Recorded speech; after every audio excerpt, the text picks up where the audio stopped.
Hoy es martes de tercer grado, es martes del doctor Leopoldo Gómez, vicepresidente de Noticieros Televisa. Querido Leopoldo, ¿cómo estás? Buenos días. Muy bien, tardes, la costumbre. Bueno, pues que nos vimos desde tan temprano que igual seguimos en los días, ¿no? Sí, seguimos en la misma reunión. Sí. Bien, el tema de los debates, ¿no? Pues el tema de los debates, en efecto, inicia un nuevo ciclo electoral, Joaquín, y vienen otra vez, ya sabes, las críticas a la despotización de la política, las cuales me parece que tienen fundamento, pues, y creo que los spots no dan para conocer bien a un candidato y mucho menos sus propuestas. Y en ese sentido, estas críticas vienen acompañadas de un llamado a profundizar en las propuestas de los candidatos, incluso en las propias personalidades, el temple de cada candidato, la forma en que puede razonar, argumentar y contrastar sus propuestas con las de los otros candidatos. Y en ese sentido, pues, los debates debieran de ser el espacio privilegiado para ese proceso deliberativo en el cual, pues, esencialmente se contrastan propuestas. El hecho es, sin embargo, que en el caso de México los debates presidenciales no han sido ni serán para este ciclo electoral ese espacio. De inicio, los debates que hemos tenido desde 1994 han sido bajo formatos muy rígidos, ya sabes, en lo que pones a distintos candidatos y sus campañas a que se pongan de acuerdo en un formato. Acabamos siempre con un formato muy rígido, donde hay una presentación, después hay un planteamiento de algún tema, una réplica con 1 minuto o 2 minutos, etcétera, y se vuelven esencialmente, pues, monólogos. No es una colección, es un racimo de monólogos. De hecho, si tú te vas para atrás y tratas de ver qué es lo que puedes recordar de los debates, Joaquín, y tu memoria siempre es mucho mejor que la mía, pues lo que recuerdas son momentos casi anecdóticos, ¿no? De 94, Diego Fernández de Ceballos y esos campanazos que le dio a Cuauhtémoc Cárdenas y Ernesto Zedillo. Después te vas al 2000 y recuerdas ciertamente la autovictimización de la Bastida respecto de las burlas que le hacía Fox. No sé, en el 2006 la ausencia de Andrés Manuel López Obrador al primero de los debates, y en el 2012 la ausencia de Enrique Peña Nieto al debate organizado por el 132. Es decir, no recuerdas cosas sustantivas. No. Yo te puedo retar, Joaquín, con esa memoria que tienes, a que recuerdes alguna discusión sustantiva. Cero, ninguna ni siquiera confrontación ni nada, ninguno. Es más, el quien va de, entre comillas, moderador, pues en realidad va de dador de palabras y tomador de tiempo. Digo, con todo respeto, lo digo a los amigos que han ido a conducir, conducir, entre comillas, esos debates. Pues exactamente, les das la palabra por un tiempo fijo, dicen lo que quieran, el que sigue dice también lo que quieran, a veces sí se mencionan uno al otro, pero en realidad no hay una discusión, digamos, un proceso de una conversación, digamos, a fondo sobre los problemas del país. Y la verdad es que la legislación electoral vigente, Joaquín, y las interpretaciones, digamos, judiciales sobre esa legislación no favorecen en nada en ese sentido. La más reciente es una del Tribunal del TRIFE, de apenas hace como 2 semanas, Joaquín, en donde valida un criterio de 2014 de la Suprema Corte de Justicia, y en esencia lo que dice es que los medios tienen que invitar a todos los candidatos a cualquier cargo de elección popular para el cual quieran organizar un debate. Digamos, el cargo en disputa tienen que ser invitados todos los candidatos. La verdad es que la sentencia del TRIFE es muy libertaria en muchos sentidos, y en efecto favorece el ejercicio del periodismo, salvo en el de los debates, donde es muy clara, e incluso lo ponen en negritas, que se tienen que invitar a todos. No sé cuántos candidatos vaya a haber en esta elección presidencial, Joaquín, pero si unos 3 de los que están como independientes logran las firmas, que me parece que es algo factible, pues vas a acabar teniendo, no sé, 6 candidatos, 7 candidatos, y en ese sentido, primero, poder acordar un debate y las reglas del debate se vuelve extraordinariamente complicado, pero ya el debate mismo, pues se diluye todo, es decir, la exigencia de que tengas a todos los candidatos, por marginales que sean, en los debates, pues hace muy difícil una reflexión de fondo. Yo creo que para poder profundizar en las personalidades de los candidatos, su nivel de conocimiento sobre los problemas nacionales, digamos, la solidez de sus de sus propuestas, realmente los organizadores de los debates tendrían que tener libertad para decidir a quiénes convocan y cómo conducen el debate. En realidad, México es un país en donde los candidatos, Joaquín, suelen evadir temas controvertidos, ¿no? Cuando los tratas de llevar a los temas, pues, que si el aborto, que si los matrimonios gay, que incluso qué van a hacer con las reformas, pues las respuestas suelen ser que van a convocar una consulta, que hay que estudiar, que pues lo que dice la ley, es decir, suelen evitar esos temas controvertidos y más bien se inclinan por generalizaciones. Dado que esa es la situación en México, pues yo creo que tendría que promoverse un intercambio mucho más intenso entre los aspirantes que están contendiendo por un cargo de elección popular y los propios moderadores, Joaquín. Claro. Y aquí la imagen que me viene a la mente pues es más como son los debates en Estados Unidos, donde tienes un moderador o a veces son varios periodistas y se les permite ejercer el oficio periodístico. No se trata de hacer algo que sea inequitativo o sesgado, sino que haya un periodista objetivo, un panel de periodistas plural y que se les pueda preguntar y replicar a los candidatos, incluso marcar inconsistencias.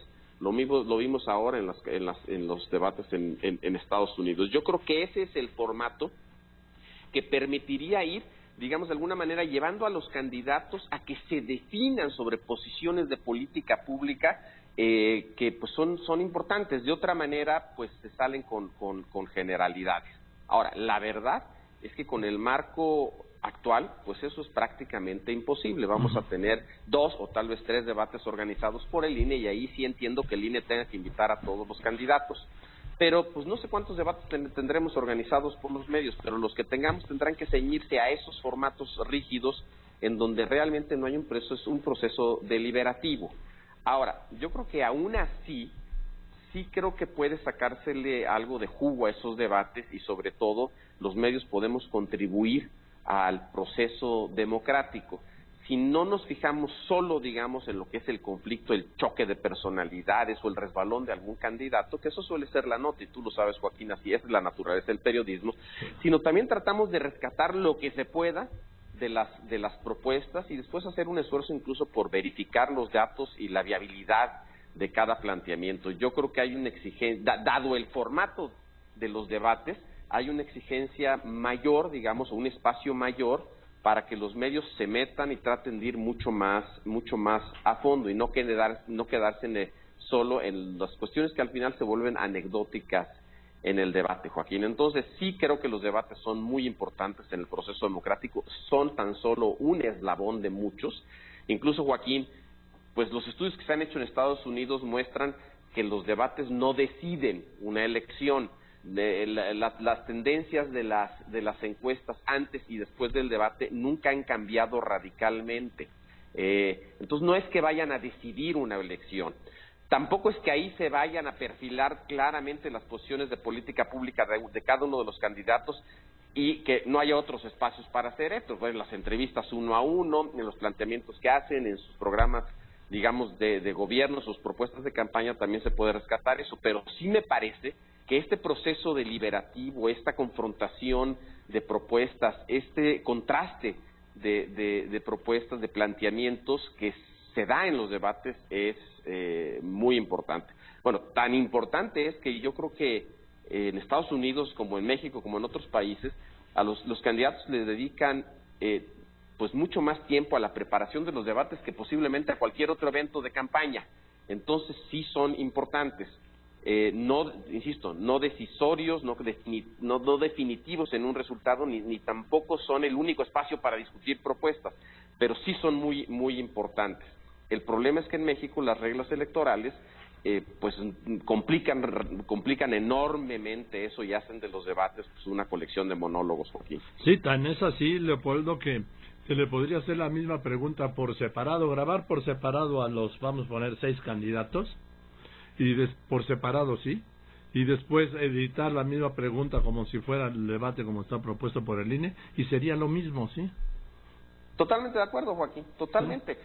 Yo creo que sería mucho más productivo si tú en Radio Fórmula, alguien más en alguna otra estación de radio, en televisión, aquí en Televisa, pudiéramos organizar debates invitar a los candidatos punteros, tal vez también en otro espacio a los que van más atrás o los más marginales o a los de menores intenciones de voto, y tener una conversación más fluida, que tú pudieras platicar con ellos y les pudieras decir, a ver, pero aquí no entiendo esto, ¿qué es lo que está planteando? A ver, entonces, ¿cuál es la definición? Si hay una definición o no hay. Es decir, que pudiera ser mucho más una conversación a fondo sobre los problemas, más que estas participaciones que, como tú dices, se les podría ir a preguntar a cada uno de los distintos temas, se juntan y ya está el debate. Esencialmente no sucede mucho más que eso. Así es, y además lo importante sería confrontar las contradicciones de cada uno de ellos, ¿sí? Es un tema, a ver, el matrimonio de personas del mismo sexo, confrontar a Andrés Manuel López Obrador con tu Margarita Zavala, o con el que sea el candidato del Frente, o con el que sea el candidato del PRI, a ver qué es lo que dicen. Y además, como tú decías, que efectivamente le dan importancia a lo que más se dedican es a preparar el debate, no un meeting, ni un evento, ni un discurso, sino preparar un debate, pero no se preparan para ganarlo, se preparan para no perderlo, ¿no? Exactamente, eso es, así exactamente lo veo. Es decir, están evitando un costo, digamos. Exacto. No lo están pensando, y creo que, no quiero pensar que, no quiero decir que todos los candidatos hagan exactamente lo mismo, pero yo creo que la mayoría de los candidatos establecen estrategias eminentemente defensivas, y ciertamente van a tratar de llevar por ahí alguna crítica o algún cuestionamiento al candidato, muchas veces incluso a nivel de su pasado personal, que también es relevante que esas cosas se ventilen en un proceso electoral. Pero en realidad la solidez de sus propuestas, la diferenciación de unas o a otras, me parece que eso no, digamos, queda muy poco de eso en los debates, Joaquín. Realmente creo que sería muy interesante hacer un ejercicio así de qué definiciones de política pública se han tomado en los debates así con nitidez, y que podamos rescatar, y te aseguro que van a ser muy pocas, porque también, insisto, pues sí hay una tendencia a veces a evitar definiciones.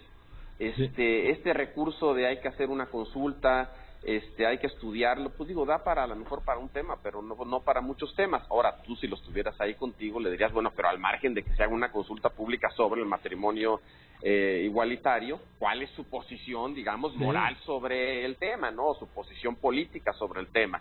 Que eso no sucede en los debates, digamos, un candidato dice una cosa, el otro dice, todos tratan de debatir los temas controvertidos, y al final se saludan y se van. Lo que podríamos hacer, Leopoldo, pues es el debate del debate, ¿no?